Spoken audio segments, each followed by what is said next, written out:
Welcome, brothers and sisters. It's a pleasure to be with you. In this update, we're going to share a few brief reports. Then we'll watch a very encouraging video interview. I'm sure you'll find it faith-strengthening. First, here are the updates. In late April, Brother Mark Sanderson traveled to Poland. A special meeting was held at the Assembly Hall in Warsaw to encourage the brothers and sisters affected by the ongoing war in Ukraine. Over 250,000 from Poland, Ukraine, and the Donbass region tied in for the program. One circuit overseer in the Donbass region wrote, "It was a wonderful program and food at the proper time. It brings tears of joy to see how Jehovah loves us." After the program, Brother Sanderson and 3 branch committee members traveled 2,500 kilometers or 1,550 miles throughout Poland to visit refugees and hard-working volunteers at assembly halls, kingdom halls, and border crossings. Truly, this visit was a warm expression of Jehovah's love for his people. We sincerely thank all of you for your prayers and generous donations that make the relief work possible. On May 4th, 71-year-old Sister Valentina Baranowskaya was finally released from prison. She was in prison for well over a year. What a warm reception she received. We rejoice with you, Sister Valentina, but we've not forgotten that your son, Roman, is still in prison for his faith. We keep you both in our prayers. On May 24th, Brother Dennis Christensen was released from a prison in Russia. He spent 5 years in various detention facilities. After his release, he was immediately deported. He and his wife, Irina, are now safe in Denmark, as we can see in the following video.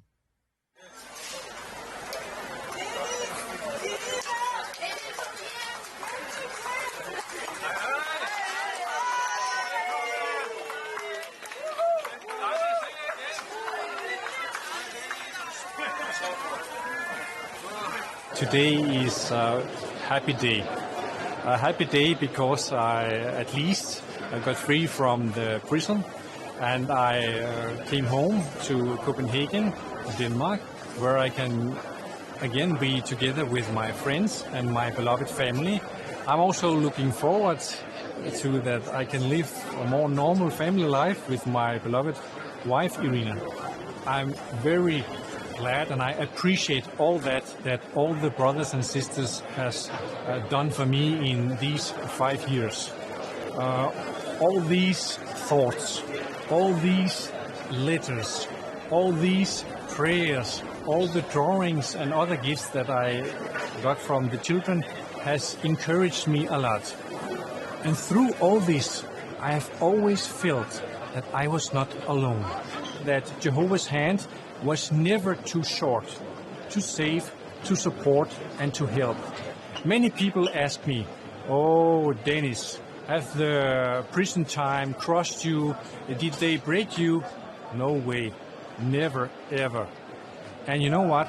I am more determined than ever to be faithful to Jehovah, more determined to preach the good news, to help other brothers and sisters and other people to gain our goals. The goal is eternal life in paradise, where we all have the opportunity to serve and praise Jehovah forever. So, no, I'm not broken. No, I'm not crossed. I'm still here. I'm back. We rejoice with you, Dennis and Irina. Your faith and integrity have strengthened all of us. We're overjoyed to have you back. Although we're happy about these developments, we keep in mind that around the world, over 150 of our brothers and sisters are in prison for their faith. In Russia, 4 brothers are serving 8-year prison sentences, and one sister is serving a 6-year sentence. Hebrews 13:3 says, "Keep in mind those in prison, as though you were imprisoned with them." How can we keep our imprisoned brothers and sisters in mind? If we live close by, there may be practical things we can do to assist, but all of us can pray for them and their family members every day. We also can meditate on their fine example. When we see these brothers and sisters endure unjust imprisonment and do so with joy, we're encouraged to imitate their faith. We're motivated to endure our own current trials, and we're assured that we can endure future trials with joy. In the following video interview, 2 brothers from Russia share how they faithfully and joyfully endured a 4-year prison sentence. My criminal prosecution began on July 22, 2018. It was a Sunday. A meeting was in progress. After the search had finished, they told me that I had to go with them. I opened the door because FSB officers were persistently ringing the doorbell. Then after a few seconds came the sound of smashing glass. They'd smashed the balcony, then broken down the door in the balcony. And when my wife had tried to tell them the door was already open so that they wouldn't smash anything, pieces of glass cut her forehead and a vein was... They cut a vein in her hand. And then the officers approached me and showed me the search warrant. And I said to them, "I'm not interested in the warrant. Call an ambulance."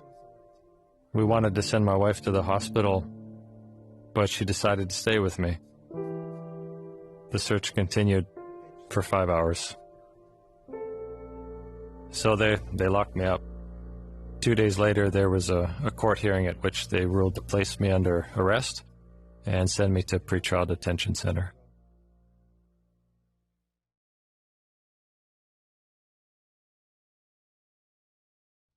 The most difficult part of all the persecution was being in the pressure cell.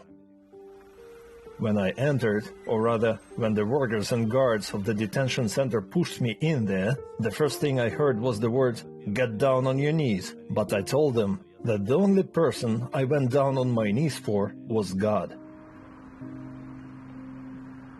Then they started shouting, ridiculing me, though I didn't understand what they were asking of me or what they wanted. I only found out after several hours when they told me directly that I had to give them information about 2 brothers who had been detained in a neighboring town. They laid out instruments of torture in front of me and said that I wouldn't be able to stand it or hold out. So I'd better agree to cooperate with them. I didn't give any evidence against those brothers, because I knew it would make their situation worse. I faced my own hardships when I was put into pretrial detention. Every day, from morning to night, they have the radio on. The radio is very loud in the cells. People are talking. Then after several months in the detention center, they put me into a solitary confinement cell. I was worried about who I would preach to if I had to spend the whole period there. That evening, I prayed very hard.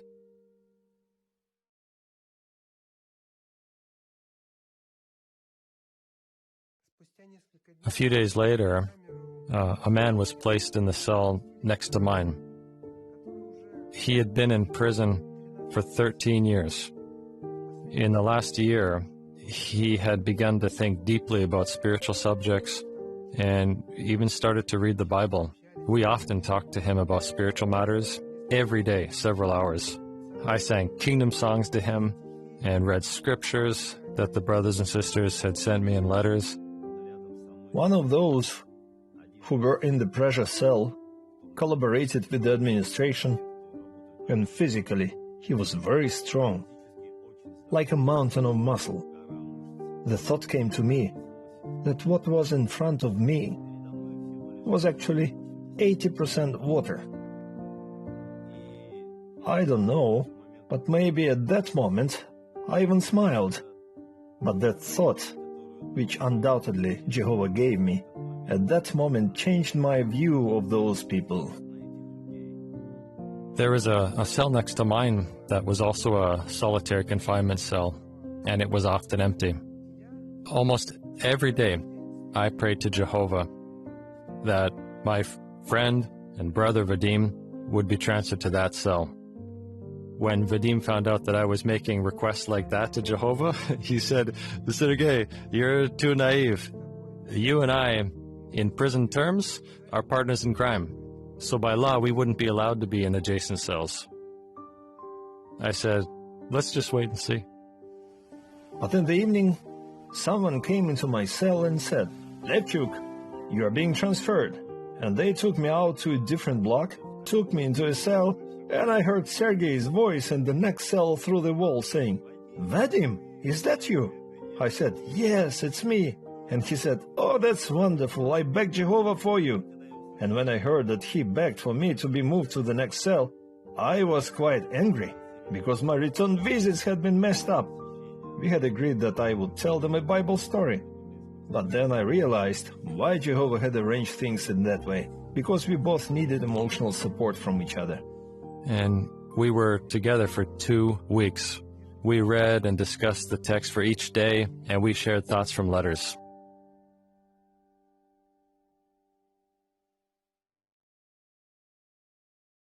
There was a situation when I was depressed for several days, when I was in the solitary confinement cell. Then I received a new package of letters. I usually sorted them into those I would read first, and those I would read later.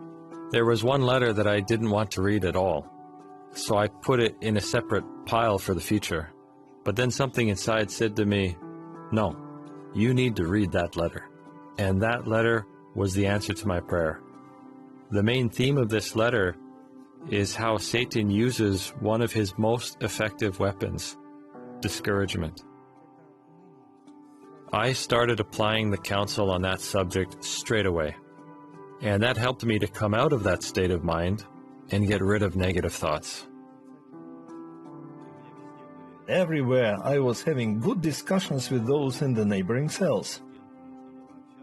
We were able to talk through the walls, and I kept asking myself why I was constantly being moved around.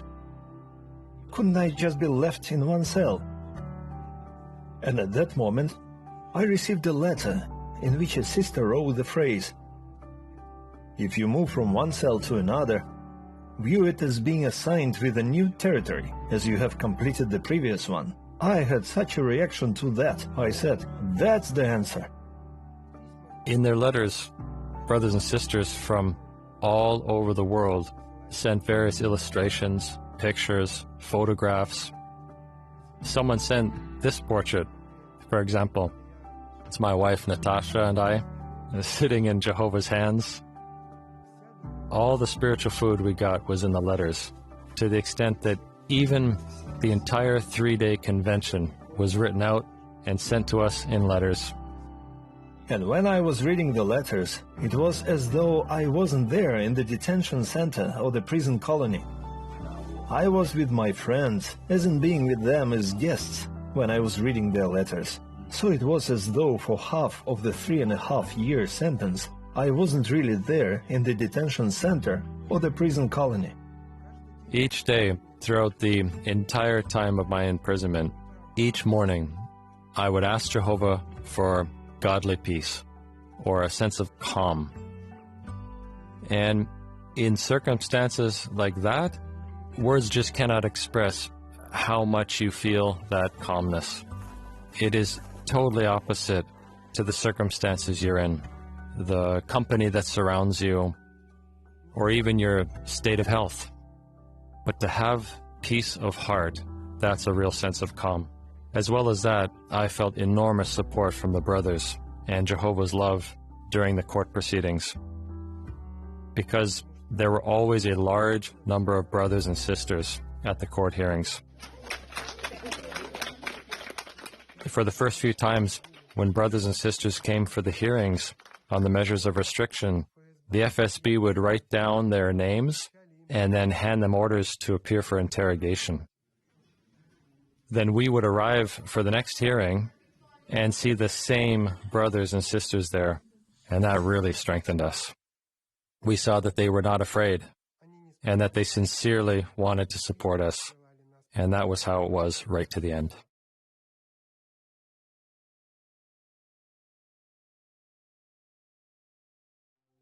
In one letter, I received the outline for the memorial, and I was very eager to give the talk. Just a few days later, while exercising in the prison yard, I started speaking with an inmate who was interested in the Bible. On the day before the memorial, we were talking again, and I said to him, "Did you know that tomorrow a celebration will be taking place all over the world?"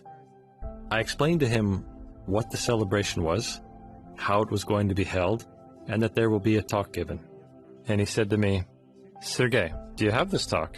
I said, "Yeah, I do." And so we agreed that the next day, on the day of the memorial, I would give the talk. And so the day came. It was already 10 o'clock in the evening, and the man was still busy with something. I prayed to Jehovah, "What shall I do?" And then at 10:30, he shouts to me, "Sergey, you can begin. We're all listening to you carefully." And that was how I began my presentation. Literally a few minutes pass, and I hear footsteps in the corridor. The inspector comes to my door and looks through the spy hole on the cell door.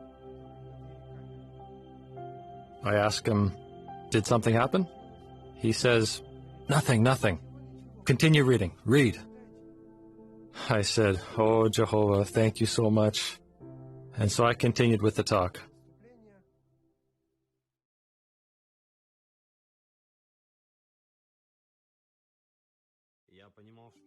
I knew that we would probably be separated, and that we could be assigned to separate sections, so we wouldn't have the opportunity to support each other and conduct meetings, which was really important to me.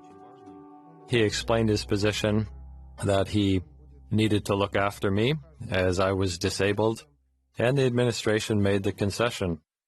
That was such a support, spiritually, emotionally, and physically.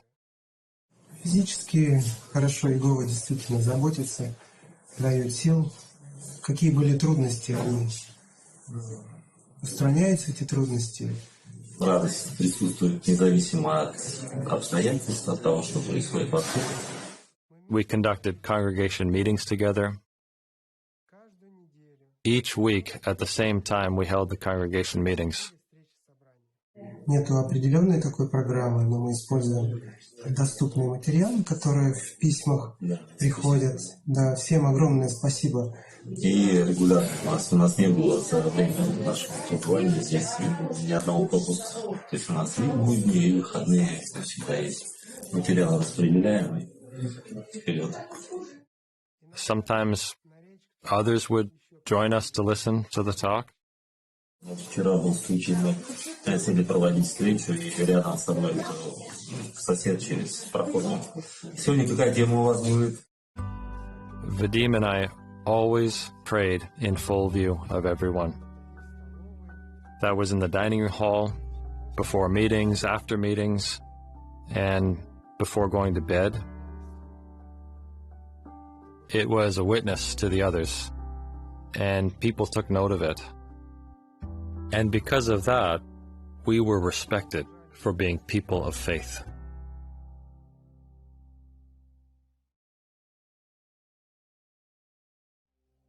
I always knew that I had to make special use of this time, and I prayed. The whole time I said a particular prayer to Jehovah. I said to him, "Jehovah, you are the potter, I am the clay, so please mold me." So in the situations that I found myself in throughout those 3.5 years, both the good and the bad ones were always an opportunity to be molded. In going through all of those trials, I saw and felt that my relationship with Jehovah was getting stronger. Stronger and more trusting. That was because in those circumstances there was a lot of time for prayer. And I saw very often how Jehovah answers specific prayers. That really drew me closer to Jehovah. Throughout the whole period of persecution, I was strengthened by the words of Jeremiah 48:10. Cursed is the one who carries out the mission of Jehovah neglectfully. When I found myself in such hard and difficult circumstances, I understood that I had the responsibility to give a witness to Jehovah's name by my conduct and deeds. Another thing that always strengthened me throughout the whole time was the scripture at Isaiah 57, verse 15. And the thought that Jehovah lives with those who are crushed and who are in a bad place emotionally. At such times I was able to imagine Jehovah sitting right next to me and stroking my shoulder and reassuring me that everything will be fine. I am with you. I have seen that all the trials that have been allowed, despite their difficulty, Jehovah has turned them all into blessings.